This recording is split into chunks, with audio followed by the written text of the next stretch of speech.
Production of North Carolina People is made possible by a grant from Wachovia Bank, a symbol of strength, stability, and service for over a century.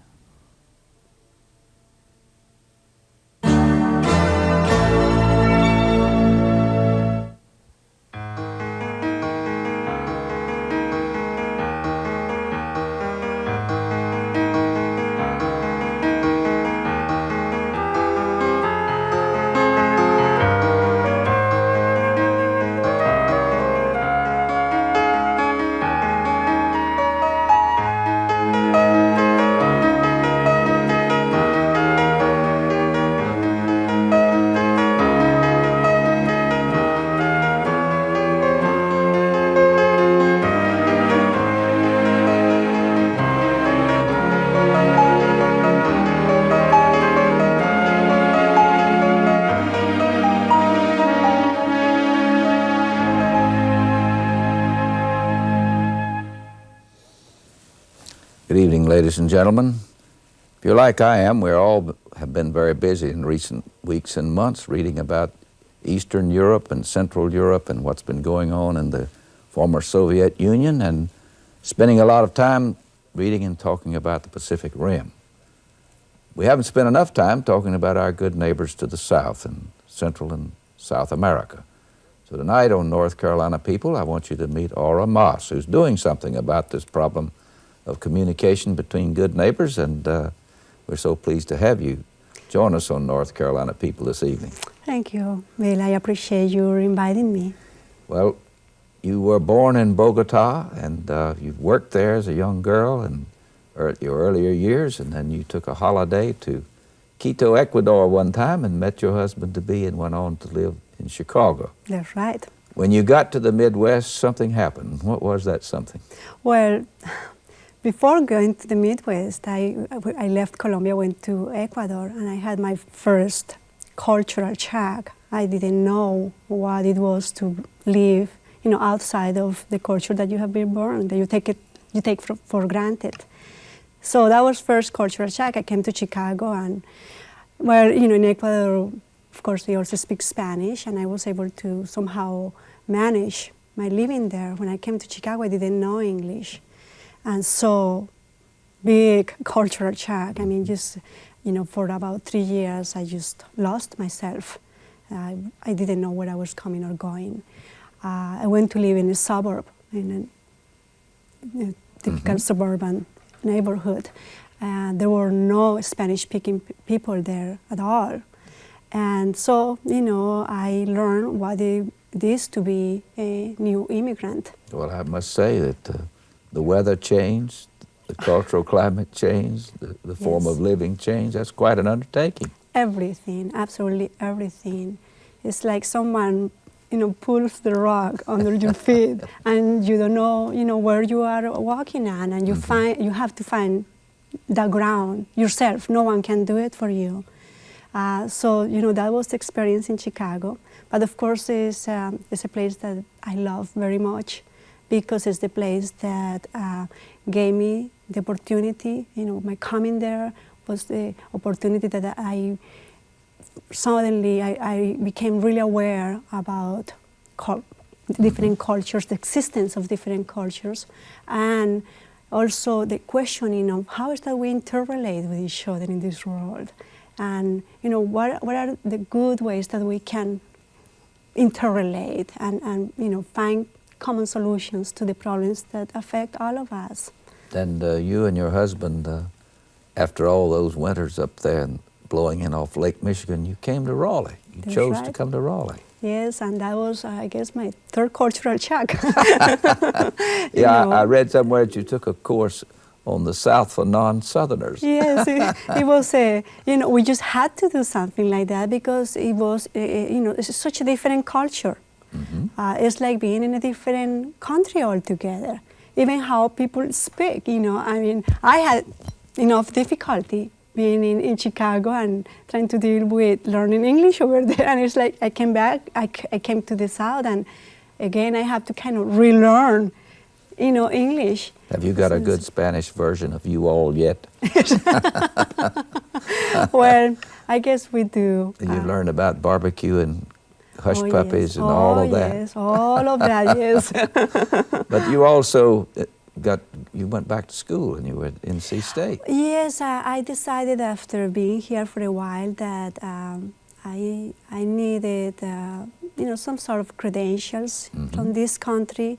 It was true that I was educated in my country, but when you have an accent and sometimes you don't use grammar properly, the first image that comes to people's minds, in a lot of cases, is, or this person is uneducated or is ignorant. And in a lot of cases, that is not the situation. It's just that, this is a second, or in some cases, third or fourth language for a person that comes from another culture. So anyway, I decided to go back to NC State, and yes, it was a wonderful experience. Well, now, after you've done that and worked around here as a translator and teacher of Spanish and other languages, you had an idea about a Latin American festival that became an event here. What led you to conclude that was necessary, and what did you do? Well,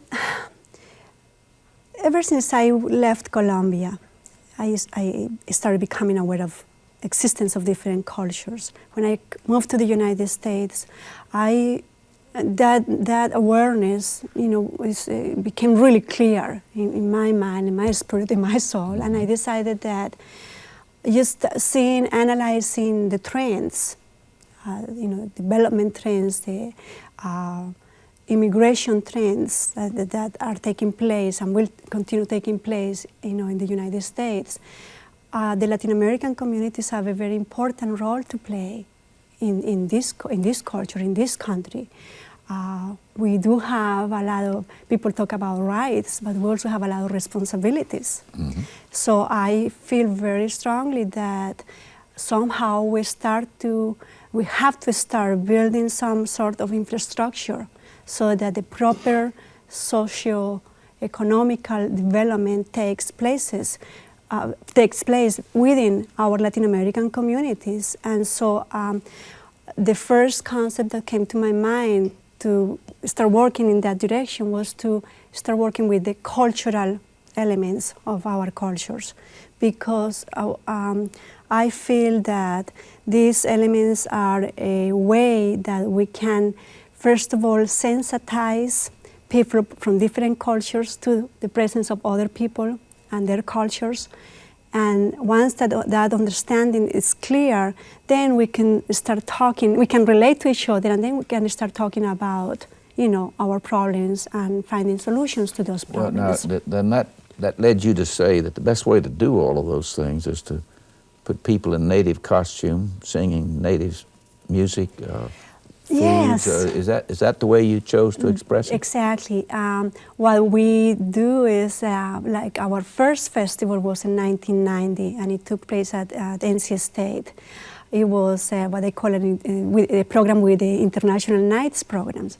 And so we started working with three main elements that are part of our ethnic background. We have what we call Amerindian influence, we have the African influence, and we have the European influence. So we started building teams, cultural teams, around like traditional dances that show different aspects of a particular influence, like Amerindian section. So we brought, these are all community people, all these groups are people that are right here in North Carolina. Living in this area. In North Carolina, all over the state. And so they prepared all these dances, Amerindian dances, European dances, and African influence dances. And we brought also local groups from North Carolina, not non-Latin American people. We brought a Native American Indian group, we brought an African American dance ensemble. So you really did have an intercultural exchange. Yes, and it was really amazing to see how people, at first, how much resistance there was, almost on both sides. Like, why are you bringing us together? You're out of your mind. I mean, there's something is not right here. But after we went through all the rehearsals and we put the program together, and the Actually the two festivals, 90 and 91, have been a tremendous success because people then, the performers have experience that there are things that we have in common. And the public, of course, you don't need any words. They are feeling it also. Well, now you've had two, and the third one is scheduled for this year. Yes, we will have our third festival in September. Where will it be? That's going to take place at NC State, at the Student Center, Stewart Theater there? Yes.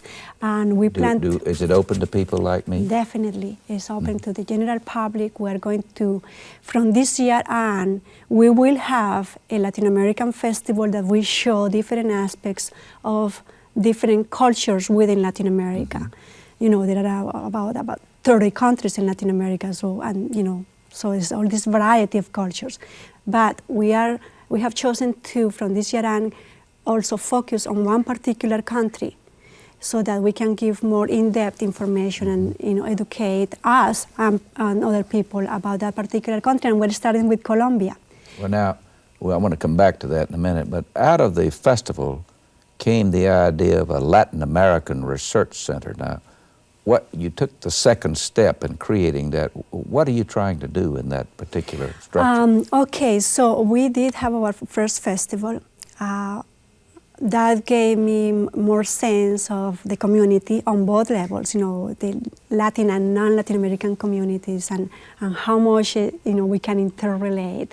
So then I thought that we needed to create a Latin American Resource Center so that we will provide services to the community. Our mission is to establish linkages among Latin and non-Latin American people. And we do that by having programming that does both cultural and educational programs. Does this involve the migrant worker group then? Definitely, definitely. We are developing, within the cultural programs, we have our Latin American Festival. Within what we call educational programs, we have seminars. We did have our first seminar last October, and that was about finding out where the Latin American community is, why are people coming here from Latin America, what are they doing here, what are they finding here. After that, we identified a lot of needs within the Latin American community, so now we are developing two programs. One is a training program we're developing a model that will be placed in Wake County.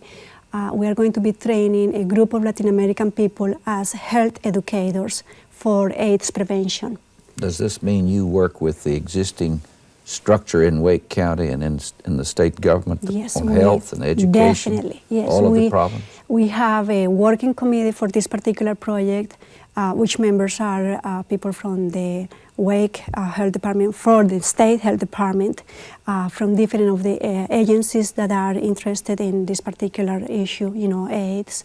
And we have another project that is the production of a bilingual manual to facilitate the communication among doctors, nurses, and patients, Latin American patients, with sexually transmitted diseases. It's a very serious problem, especially within the migrant community.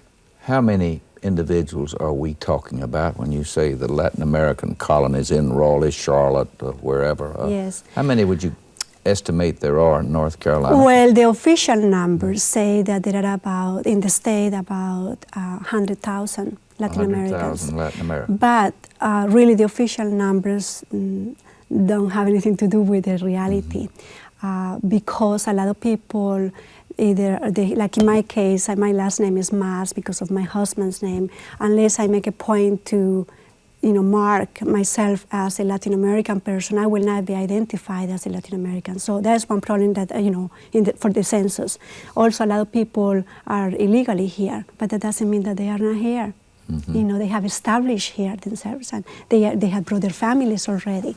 So our estimates are that probably there are right now about 150,000 people in the state. Does this mean then that the problems you're working on grow in difficulty and numbers and stress? Yes, and that's what we are really concerned, and that's the reason we created the center. And that's the reason we are working in both in the cultural and social areas, because we don't want to have problems in North Carolina like what we just saw in Los Angeles. Because what has happened over there is communities have grown. I'm talking in this case particularly for the Latin American communities. They have grown there with unmet needs through decades and decades and decades. You have areas, in Los Angeles, people live. They have lived there for 20, 30, 40 years, and they don't speak English. And so that is not only affecting their own development, it's also affecting the development of society at large, and we are seeing it now. Does that mean then that in your work here, you stress being bilingual? Definitely. I think it's just as important for a Latin American person to learn English as it is for a person from the United States, in this case from North Carolina, to learn Spanish or any other language. It really is more than learning a language. It's expanding your whole world. And with that expansion, your whole perspective changes.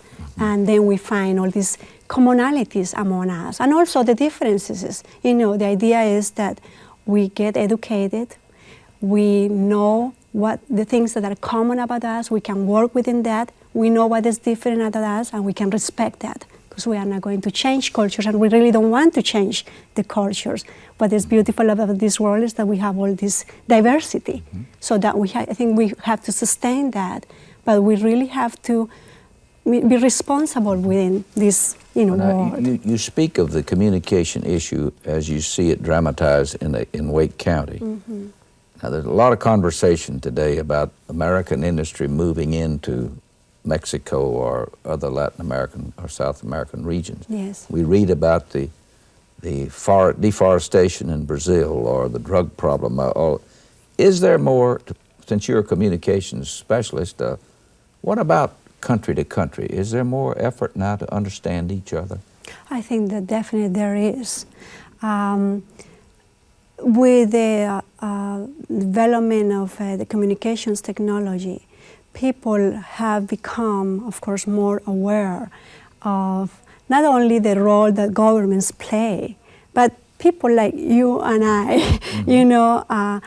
I think that for many years we only heard what the government said, because the communications technology was not that developed. Nowadays, we know exactly what is happening everywhere, So people have become more aware of, other cultures, and also of the role that their cultures have to play in the world, in this, big world that we live in. So I see that yes, the level of interaction, especially, I can understand that for decades or for like centuries really, the United States has been looking back to Europe. It was a given. Because most of the people that were here, their heritage was in Europe. Only normal. That makes sense. But the thing is that, of course, the world is evolving constantly. Every fraction of a second, we're doing something. We are moving this whole. Well, now you've seen this from another perspective. We have quite a few companies in this area of the world that are internationally oriented. IBM, Glaxo, Becton Dixon. You can call the roll. You've been involved with these corporate organizations, have you not, in the role of translation and teaching? And do you find corporate leadership that far ahead in thinking about these multinational relationships? I think that some companies definitely, are doing what I feel they ought to be doing. Like definitely Glaxo, Brooks Wellcome. I have been working with them for several years, and they also have been supporting, the center. They have been helping us because they believe that we need to do more of this. these interrelations here, establishing the ground for the kind of work. So, of course, we still have a lot more to learn. The idea that is let's share the resources that we have between the United States and Latin America, and let's develop multinationals, but let's not send the problems that we don't want in the United States, to Latin America. And of course, people over there, the governments also have they have to have a high sense of responsibility so that they know what they do when these multinationals go there, so that they also raise the standards of, keeping the environment clean, or, all these regulations. But I think that we have to really establish a dialogue. I can see that having a seminar where we bring industrials from Latin America and put them together with industrials from, let's say, North Carolina, to talk about, what would be the effects of us sending such industry to whatever area in Latin America, and how are they ready to respond, and how are they going to manage the situation so that we don't send a problem over there, which eventually is going to come back to us here.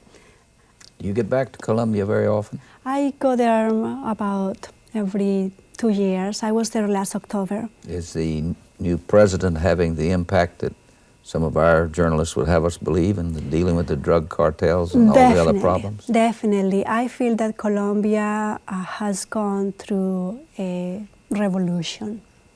It has been a very painful experience. It's a revolution that, because of the drug problem, that's what people have mainly focused on. But what really has taken place behind the drug problem is that the whole structure of the country, the social structure of the country, has given a complete change, completely. And I see if they are able to somehow keep negotiating with the guerrilla movements. Seems like with the drug problem, they have done a lot. They have gone very far. The situation is much better. Still, there is a problem, and I am afraid that we will always have some sort of a problem there, because there is also a market. There is demand, so we will have that problem there. But besides that, we are having this outgrown experience. People have matured. People are very aware that they can do a lot, that they can actually create change, and they are doing it. So many of us get acquainted with Colombia by television commercials. Does Juan Valdez really have that donkey and bring the coffee bean down from the mountains? You know what? he actually he's a person. Is that the culture? Yes. Well, it's part of the culture. In the coffee. But he does exist. He does exist, yes. And he has a donkey and and the big mustache and everything. Yeah. At first, when I saw him, I was here in the United States when they started that campaign, and I thought, he doesn't look like a Colombian person, because you have already, look at me, already a stereotype idea of the Mexican, agricultural worker, with the hat and the mustache, and that goes to tell you that we cannot stereotype any culture. But that really is a huge export item for the country. Yes, coffee, and of course they also have the most beautiful flowers in the world, which we hope to have a big display of them in our festival. They do have the textile industry is very, very developed and beautiful very fabrics. Very good quality. In the printing industry, publishing books, editorials, also excellent quality. Good newspapers too. Good newspapers. The country has so many resources, both at the human and natural levels. That's the reason I feel so positive, because with governments like we have right now, and with the people that we saw working within the government, Actually, when I was there in Colombia in October, I met with the president's wife, and we were able to talk and with a lot of the people that work, are in the administration right now. Very young people with a lot of energy and, just hard workers, and also with very good perspectives. They are seeing the world differently. And the traditional parties really, are not there anymore. The people that are making the decisions are new people. But all you say makes a very good case for substantially accelerated cultural exchange programs, does it not? Definitely. The world is moving very fast. And the sooner we get to accept, that intercultural exchange, that the sooner we get to understand that, and accept that we are here together and that we are so close, the better, I think, for all of us. Because, again, the world is changing very rapidly. And if we don't understand what, at least get a grasp of what is happening, we're going to have all these chaotic, situations. Where do you teach language in this area? I'm sure you do. You're so enthusiastic about it. Yes. Well, I have been developing a program at the Research Triangle Institute. It's a program at many different levels, which I have been teaching for about 3 years now. And I have my own, private groups. And do you teach at Meredith or St. Augustine or NC State no, in any formal way? No, I do it all. I have a little company, Pan American Consulting Services, and through that I do as a consultant. So I go to, wherever I am called. Well, now, after all the cultural shock of moving from Colombia to Ecuador, Ecuador to Chicago, Chicago to the south, you've settled in now to a great region of the country. You find the enthusiasm here that you were looking for in cultural exchange in this academic community? Yes, more and more. For some people, it's still, when I talk about the Latin American communities, some of them look kind of like, what are they? And when I tell them the numbers, and when I tell them that by the year 2000, we will have 50 million Latin American people in the United States. I'm sorry, I must interrupt. Yes. We've used up all of our time, Okay. Camacho-Maas, but thank you for being so helpful in a new understanding of our friends and neighbors to the south, and good luck in the next Latin American Festival, which will be in September. Yes, September. We can all go. Thank you, Will. I appreciate your Thank you invitation. very much. Thank you.